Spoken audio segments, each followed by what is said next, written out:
Hello दोस्तों, आपके अपने प्लेटफॉर्म एग्जाम फास्ट में स्वागत है। मैं संदीप सर। आज हम लोग फिर से एनसीईआरटी की क्लास 8 हिस्ट्री की क्लास लेकर आए हैं, जो कि इम्पॉर्टेंट है आपके एग्जाम के लिए।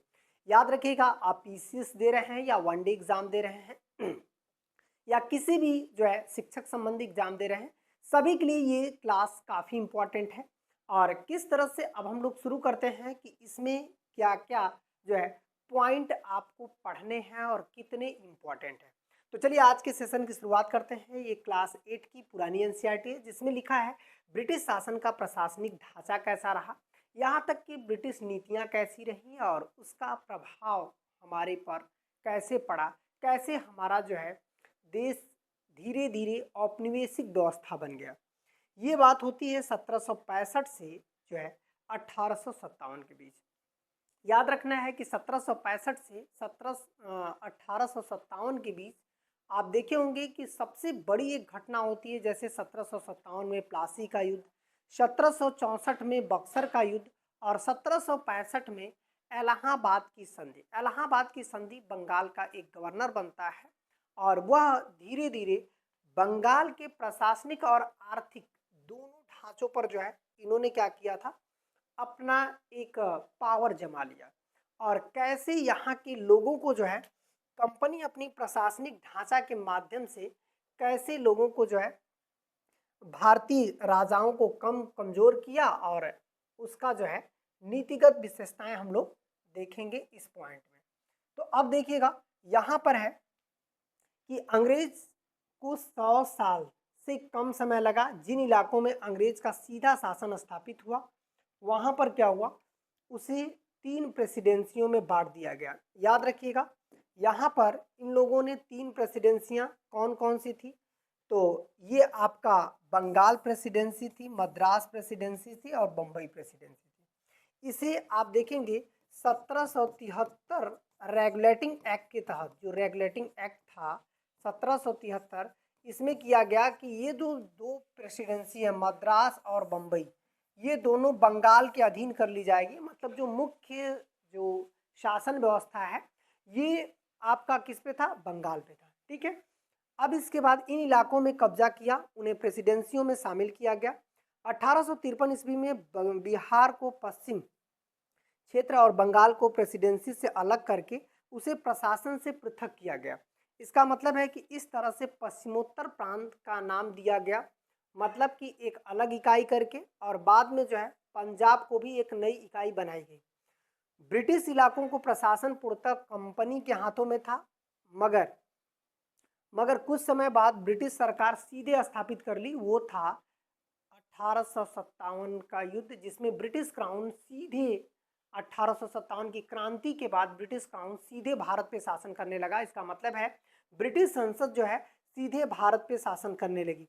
ये व्यवस्था हम लोग देखते हैं। और कंपनी के कर्मचारियों द्वारा कुशासन, इसका मतलब अधिकारी प्राशन शासन, जो राजस्व वसूल करना था, इसके अलावा कुछ अन्य असैनिक कार्य भी करते थे, मगर कंपनी अफसर अयोग्य प्रबंधक थे, उन्हें जो है प्रशासन के तरीकों और कठिनाइयों की जानकारी नहीं थी। इससे भी वो खतरनाक बात थी कि वो पैसे और लालच, कंपनी को धनी बनाने और उसके लिए धन बटोरने के लिए उन्होंने बंगाल में खूब लूट खसोट किया। फिर बाद में स्थानीय छोटे व्यापारी और दस्तकारों ने अपना माल कम कीमतों पर बेचने के लिए बाध्य कर दिया। तो ये व्यवस्था थी अंग्रेजों का जो है, और अंग्रेज अफसर काफ़ी ज़्यादा जो है क्या करते थे, धनों को लूटते थे। इसको देखते हुए ब्रिटिश जो है सरकार ने खुद यहाँ पर एक एक्ट भेजा, जिसका नाम था रेगुलेटिंग एक्ट 1773। इंग्लैंड के लौटने पर वे ऐश आराम का जीवन गुजारने लगे और इंग्लैंड में उन्हें नवाब, इसका मतलब है कि ऐसे लोगों को इंग्लैंड में क्या कहा जाता था, तो इंग्लैंड में ऐसे लोगों को नवाब कहा जाता था। ठीक है, ऐसे लोगों को इंग्लैंड में नवाब कहा जाता था, और वही व्यवस्था कर दिया जाए, नवाब कहकर पुकारते थे। मगर इधर भारत में आम जनता का जीवन अत्यधिक दुखी हो चुका था। यहाँ पर बहुत सारे अकाल भी पड़ने लगे। कंपनी के एजेंटों के रूप में बहुत सारे लोग जो है खुद कंपनी का सहारा बन गए। राजनीतिक सत्ता छीन लेने के उद्देश्य से ब्रिटिश सरकार ने यह पहला कदम उठाया, जिसमें डायरेक्टरों से कहा गया कि वे सैनिक असैनिक राजस्व संबंधी सारे कागजात ब्रिटिश सरकार के सामने रखा करें। एक्ट के अंतर्गत एक नया प्रशासनिक ढांचा सामने आया जो कि विशेष व्यवस्था थी, जिसमें कलकत्ता की फैक्ट्री का अध्ययन बंगाल के अध्यक्ष जो है बंगाल का गवर्नर होता था। उसे कंपनी के भारतीय क्षेत्रों में गवर्नर जनरल बनाया गया। फिर बम्बई और मद्रास के अधीन काम करने लगे। ये 1773 रेगुलेटिंग एक्ट था। और उसी समय कलकत्ता में मतलब कलकत्ता में 1774 में पहली बार सुप्रीम कोर्ट की स्थापना की गई। मतलब भारत में पहला सुप्रीम कोर्ट कहाँ पर स्थापित किया गया, तो ब्रिटिश द्वारा स्थापित किया गया था 1774 में। आपका कंपनी ने जो है यहाँ पर क्या किया था, सुप्रीम कोर्ट स्थापित किया। कंपनी अफसरों की धोखाधड़ी को रोकने के लिए एक्ट के अनुसार प्रत्येक अफसर के लिए आवश्यक हो गया तो इंग्लैंड वापस लौटते समय अपनी संपत्ति का ब्यौरा दें। और यहाँ तक कि रेगुलेटिंग एक्ट की खामियां जल्द ही स्पष्ट हो गई। और इससे जो है आप देखें कि बहुत सारे अधिकारी और ये सब जो है इस तरह के कानून के अंतर्गत कहीं ना कहीं लोगों को अंदर डर का माहौल आ गया। जब डर का माहौल लोगों के अंदर आ गया तो इससे क्या हुआ कि जो भारतीय व्यवस्था थी थोड़ी सी चीज़ें बदली, लेकिन उसके बावजूद ये लोग क्या करते थे, जैसे दीवान महाराजा नंद कुमार को, मुर्शिदाबाद के भूतपूर्व जो है दीवान थे नंद कुमार, इन्होंने ब्रिटिश सरकार के खिलाफ मतलब ब्रिटिश कंपनी के खिलाफ जाकर ब्रिटेन में याचिका दी थी, जिसकी वजह से उन्हें फांसी पर उन्हें मतलब जालसाजी का शिकार बनाकर उन्हें फांसी दे दिया गया, मृत्युदंड दे दिया गया। एक तरह का यह मृत्युदंड जो है नंद कुमार एक ब्राह्मण था और ऐसे अपराध के लिए भारत में ब्राह्मण को मृत्युदंड नहीं दिया जा सकता था। इस मामले में बंगाल में बड़ी सनसनी फैली और इस तरह रेगुलेटिंग एक्ट को लागू करने पर भी ब्रिटिश सरकार का कंपनी के ऊपर नियंत्रण बना रहा। अब बात करते हैं कि इस तरह से जो है इन लोगों ने क्या किया कि इतनी बड़ी जो घटनाएं हुई तो इससे इंग्लैंड में और भारत में यहाँ तक कि ये भी कहा गया पहली बार न्याय की हत्या, यदि पूछेगा वारेन हेस्टिंग्स ने ही करवाया था और पहली बार न्याय की हत्या हुई थी। पिट्स इंडिया एक्ट 1784 ऊपर लिखित खामियों को जो है हम लोग देखते हैं तो कंपनी भारतीय क्षेत्रों में प्रशासन और कुशल जिम्मेदारी बनने के लिए अगले दशक के दौरान काफ़ी जांच पड़ताल की गई और ब्रिटिश संसद द्वारा कई उपाय किए गए, जिसमें एक पिट्स इंडिया 1784 था। इन उपायों में महत्वपूर्ण था पिट्स इंडिया एक्ट 1784 बना। उस समय विलियम पिट कनिस्ट जो ब्रिटेन के प्रधानमंत्री और कानून के अंतर्गत ब्रिटेन के एक नियंत्रण परिषद बोर्ड ऑफ कंट्रोल की स्थापना की। मतलब 1784 में ही बोर्ड ऑफ कंट्रोल बना और यह कंट्रोल जो है कहाँ पर आया, नियंत्रण परिषद के जरिए ब्रिटिश सरकार भारत की कंपनी सैनिक असैनिक तथा राजस्व संबंधी मामलों पर पूर्ण नियंत्रण रख सकती थी, परंतु व्यापार पर कंपनी का एकाधिकार ज्यों का त्यों कायम रहा। कंपनी अपने अधिकारियों को बर्खास्त कर सकती थी और इच्छानुसार भी कर सकती थी, नियुक्त भी कर सकती थी, दोनों काम कंपनी के हाथों में था। इस तरह से आप देख सकते हैं कि कंपनी अपने गवर्नर जनरल के हाथों में काफ़ी मजबूत स्थिति में आ गई थी भारत के शासन में। ठीक है, और अब देखिए मजबूत स्थिति में आ गई थी और ये सभी किले हैं उस समय और प्रेसिडेंसियां उनके अधीन कर दिया गया था और भारत की स्थिति सभी फौजों की कंपनी और ब्रिटिश सरकार दोनों की फौजों का मुख्य सेनापति बनाया गया। 1784 एक्ट में प्रस्तुत किए गए कि सिद्धांत भारत में ब्रिटिश प्रशासन के आधार पर उस समय गवर्नर जनरल भारत का वास्तविक शासन बन गया, जिसके ऊपर ब्रिटिश संसद का ही नियंत्रण था। गवर्नर जनरल सेना, पुलिस, सरकारी नौकरों और न्याय पालिका के जरिए शासन चलाता था और प्रेस एजेंसियों में काम जो करते थे, जिसमें अंग्रेजी राज की रक्षा विस्तार करना, आंतरिक कानून व्यवस्था बनाए रखना, ये सब कुछ जो है प्रशासन संभालना और न्याय व्यवस्था करना। कंपनी की फौज में भारतीय सिपाहियों की संख्या बहुत अधिक थी और ब्रिटिश राज का विस्तार के साथ साथ फौज का भी विस्तार होता गया। इस समय भारत जो है आप देख सकते हैं किस तरह से कलकत्ता में सभागार भवन बना और किस तरह से जो है ब्रिटिश सरकार जो है अपने यहाँ विस्तार किया। लगभग 2 लाख पहुँच गई, मतलब भारतीयों की भी संख्या लगभग 2 लाख उस समय पहुँच गई थी और यह फौज खड़ी हुई, अनुशासित और वफादार थी। सिपाहियों को नियमित वेतन दिया जाता था, उन्हें आधुनिक हथियार का इस्तेमाल करने की शिक्षा मतलब प्रशिक्षण भी दिए जाते थे। ये सब कुछ कंपनी धीरे धीरे जो है भारत के शासन व्यवस्था को कब्जे में कर लिया और इस तरह से ज़्यादा तरक्की जो है बहुत तेज़ी से वो तरक्की करने लगे। यहाँ तक कि अपने जो भारतीय राजा थे उन पर अलग अलग नियम कानून लागू करने लगे। जैसे आप देखेंगे सहायक संधि हुई, विलय नीति हुई, और ऐसी स्थिति में आते आते ऐसा सबसे बड़ा विद्रोह 1857 में हुआ। और आप देखेंगे पिट्स इंडिया एक्ट का एक धारा था, इसमें अंग्रेज नए इलाके नहीं जीतेंगे, मगर इस धारा में किंचित की पालन हुआ और आर्थिक हितों को जो है, आर्थिक हितों से कोई समझौता नहीं होता था ब्रिटिश का, नए इलाकों को जीतना आवश्यक हो गया। इंग्लैंड के कारखानों को बनने वाले पक्के माल के लिए नए बाजार की जरूरत थी, जिससे अब ये सैनिक का इस्तेमाल इन नए बाजारों को प्राप्त करने और इसे इन इलाकों में कानून व्यवस्था लागू करने के लिए इन सबों ने व्यवस्था किया, जिसमें 1791 में कलकत्ता के लिए पुलिस सुपरिटेंडेंट नियुक्त हुआ।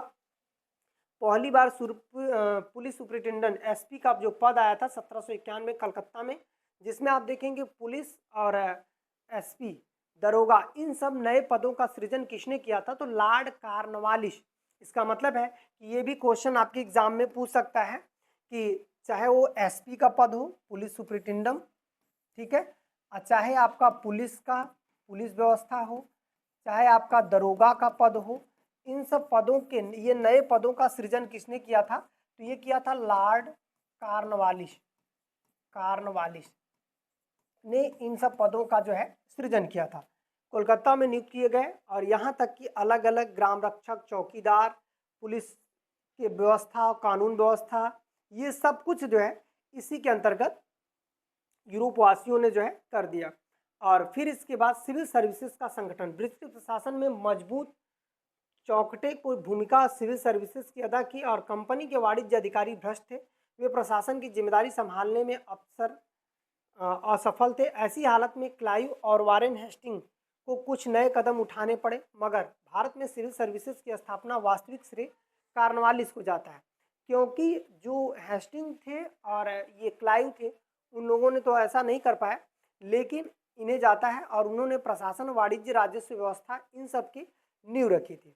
और यहाँ तक कि कर्मचारियों के उपहार स्वीकार करना बंद करवा दिया और अच्छे वेतनों की व्यवस्था की। बाद में सिविल सर्विस के सदस्य संसार में सबसे ऊंची तनख्वाह पाने वाले पदाधिकारी बन गए। सिविल सर्विसेज प्रभावशाली पद और ऊंचा वेतन प्रदान करती थी, इसलिए इंग्लैंड के खानदानी परिवारों के तरुण इलाके में रहने वाले ललायित रहते थे, और लंबे समय तक कंपनी के डायरेक्टर ही सिविल सर्विस के सदस्यों को नियुक्त करते थे। इसलिए कंपनी की सिविल सर्विस में इंग्लैंड के कुछ प्रभावशाली परिवारों का वर्चस्व हो गया। नियुक्ति का यह व्यवस्था 1853 तक चला। इसके बाद प्रतियोगिता परीक्षा की व्यवस्था शुरू कर दी गई।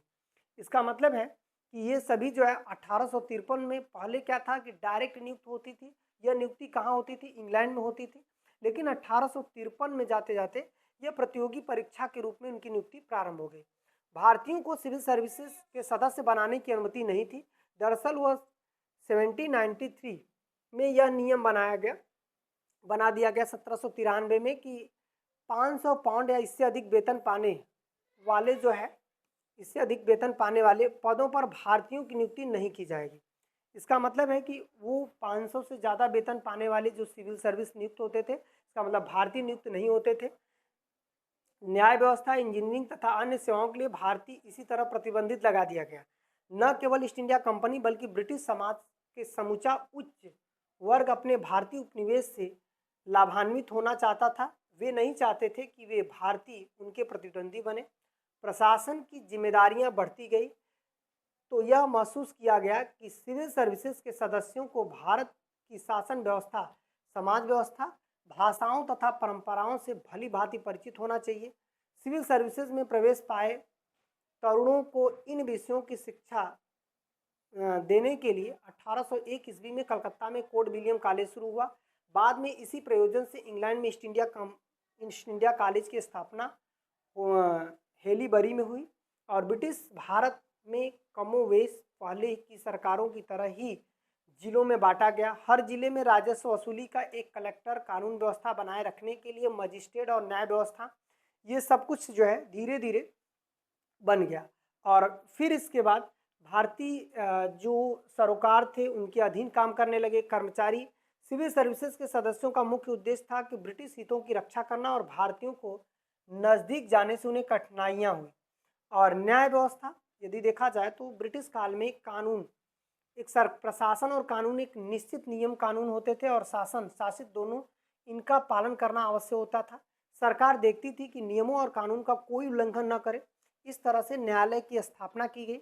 इसका मतलब है न्यायालय नियम तोड़ने वालों को उचित दंड देते थे और अंग्रेजों के कुछ समय तक भारत में प्रचलित कानूनों को ही चलाया गया। भारतीय परंपरा के अनुसार विवाह, उत्तराधिकारी आदि से संबंधित कानून रीति रिवाजों तथा जो है अर्थशास्त्र पर आधारित थे, धर्मशास्त्र पर आधारित थे। राजस्व अपराधों से संबंधित मुकदमों इन सबको देखने का काम जो है कौन करता था? सुप्रीम कोर्ट, जो कि हमारी 1774 में स्थापित हुई थी।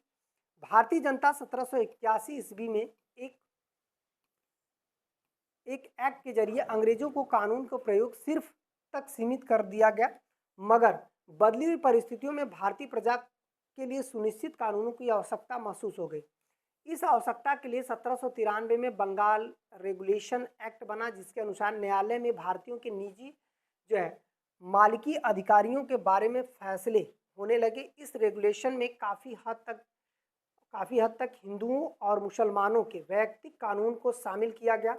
उन्हें स्पष्ट शब्दों में रखा गया कि आशा की जाती है कि हर व्यक्ति अपने अधिकारों को जाने, इसलिए रेगुलेशन को अंग्रेजी तथा भारतीय भाषाओं में प्रकाशित किया गया। इस प्रकार स्पष्ट प्रथाओं और शासकों की मर्जी पर आधारित न्याय व्यवस्था की स्थापना की गई और इस तरह से हम लोग विधि का शासन बनाया गया। कानून व्यवस्था बना करके विधि का शासन शुरू हो गया और यहाँ तक कि भारतीय कंपनी जो है, जिसे भारतीय लोग कंपनी बहादुर कहते थे, और फिर आपका जो शासन व्यवस्था थी, ये व्यवस्था इन लोगों ने एकदम स्टेप बाय स्टेप, मतलब एसपी से लेकर के, दरोगा से लेकर, पुलिस से लेकर के जमींदारों तक की व्यवस्था इन लोगों ने इस तरह से बनाई थी कि राजस्व वसूली से लेकर के सभी व्यवस्थाएं आसानी से चल सके। 1813 में भारत के साथ अकेले ही व्यापार करने का कंपनी का विशेषाधिकार खत्म हो गया। भारतीय व्यापार सब अंग्रेजों के लिए खोल दिया गया और 1813 के बाद चीन के व्यापार कंपनी का एकाधिकार कायम रहा, मगर 1833 ईस्वी में चार्टर एक्ट ने एकाधिकार को पूर्णतः खत्म कर दिया और भारत अपनी व्यावसायिक गतिविधियां बंद कर देने को कहा गया। ये व्यवस्था जो है 1833 में, इसका मतलब है कि पूरी तरह से हमारी व्यापारिक गतिविधियों पर रोक लगा दिया गया। ब्रिटिश सरकार भारत के अपने नियंत्रण को बढ़ावा देना चाहती थी, इसलिए ब्रिटिश प्रशासनिक ढांचे का केंद्रीकरण करने चाहती थी और 1833 चार्टर एक्ट ने ब्रिटिश सरकार में सैनिक और सैनिक प्रशासन के सारे अधिकार गवर्नर जनरल परिषद मतलब काउंसिल को सौंप दिया गया। इस तरह से 1947 तक ये व्यवस्था प्रशासन का प्रभुत्व बना रहा। जो 1833 में व्यवस्था शुरू हुई, वह व्यवस्था 1947 तक उसी तरह से जो है शासन व्यवस्था लागू रही। अब इसके बाद भारतीयों को कंपनी के जो है कोई गतहत कोई भी पद दिया जा सकता था, मगर ऐसा बहुत कम हुआ। हालांकि कंपनी का पद दिया जा सकता है, ऐसा बहुत कम हुआ। इसका मतलब अंग्रेजों ने जो आर्थिक नीतियां बनाई, तो आर्थिक नीतियों में इन्होंने भू राजस्व प्रणाली, कृषि, व्यापार, उद्योग क्षेत्र में अनेक परिवर्तन हुए। नीतियां भारत के अंग्रेज आर्थिक हितों को बढ़ाने के लिए बनाई गई थी और जिसमें ग्रामीण अर्थव्यवस्था पर प्रभाव भी काफ़ी हुआ, क्योंकि गांव लगभग आत्मनिर्भर थे, खाने पीने अपनी चीज़ें पैदा करते थे। लेकिन ब्रिटिश सरकार के आने से इन लोगों ने नील की खेती, मतलब कि अलग अलग जब खेती करने लगे तो इनकी आत्मनिर्भरता खत्म हो गई। नमक, बढ़िया कपड़ा, धातु के औजार, सोना, चांदी, इन सब पर यदि देखा जाए उपज का हिस्सा राजस्व के रूप में शासक को देते थे और जमीन के मामले में उनके कुछ खास अधिकार थे और उन्हें जमीन से बेदखल नहीं किया जा सकता था और राज्य आमतौर पर गांव के प्रधान के मार्फत राज्य वसूली करता था। तो ये व्यवस्था जो है, हम लोग ये कह सकते हैं कि एनसीईआरटी में इस तरह का क्वेश्चन आपके एग्जामिनर में पूछे जाए हैं। और किस तरह से जो है, और पंचायती जो व्यवस्था थी, किसानों को फसलें उगाने पर मजबूर कर दिए थे, बाजार में बेचा जा सके और गांव में कपड़े और अन्य उत्पादित वस्तुएं भी ली जा सके, ये व्यवस्था जो है अंग्रेजों की थी। नई भूमि व्यवस्था में बक्सर की लड़ाई के बाद, मतलब 1764 में जो बक्सर का युद्ध हुआ, उसमें जो नई भूमि व्यवस्था लागू हुई तो उसे भू राजस्व कंपनी के में सबसे बड़ा स्रोत जो है शुरू हो गया। अब इसमें इस व्यवस्था में 1767 में कंपनी को हर हाल में 4 लाख पाउंड ब्रिटिश सरकार को खजाने के रूप में जमा करने पड़ते थे, कंपनी राजस्व का एक बड़ा भाग भारत से व्यापारी वस्तुओं खरीदने और खर्च करती थी। इंग्लैंड तथा अन्य देशों में निर्यात किए जाते थे। इस तरह की ऐसी नीतियां अपनाई कि अधिकतर राजस्व नियमित वसूलें होती रही। वारेन हेस्टिंग्स के समय कंपनी बंगाल बिहार में राजस्व वसूलने का अधिकार तो मिल गया, लेकिन फिर धीरे धीरे ये लोग आगे भी ऐसा करते रहे। ठीक है, तो अब देखिए आगे भी ऐसा करते रहे। इस तरह से जो कंपनी ने जागीर का मालिक बन गया और धीरे धीरे निश्चित कालावधि में राजस्व वसूलना और ये व्यवस्था जमींदारी व्यवस्था में बदल गई, जिसे अस्थाई बंदोबस्त कहते हैं। ये व्यवस्था जो है लॉर्ड कॉर्नवालिस द्वारा 1891-92 के आसपास शुरू की गई। इसका मतलब है ये पूरी तरह से अस्थाई हो गया। अब हर वर्ष जो है इस तरह का कर वसूला जाएगा, जिसे अस्थाई बंदोबस्त कहते हैं। मतलब ये व्यवस्था कानून व्यवस्था थी जो अस्थाई बंदोबस्त थी। इसी को हम लोग जो है जमींदारी व्यवस्था भी कहते हैं। और अब यहाँ पर अस्थाई बंदोबस्त व्यवस्था जमींदारों को फायदा हुआ करता था और किसानों को इसको काफ़ी मतलब शोषण भी कह सकते हैं। फिर इसके बाद रैयतवाड़ी महलवाड़ी व्यवस्था शुरू हुई। रैयतवाड़ी व्यवस्था उड़ीसा, आंध्र प्रदेश और इन स्थानों पर जो है शुरू किया गया, जिसे हम लोग कहते हैं रैयतवाड़ी व्यवस्था। ये मद्रास प्रेसिडेंसी का एक नई कानून व्यवस्था थी। ठीक है, तो रैयतवाड़ी व्यवस्था हम लोग नेक्स्ट क्लास में देखेंगे। ठीक है, धन्यवाद।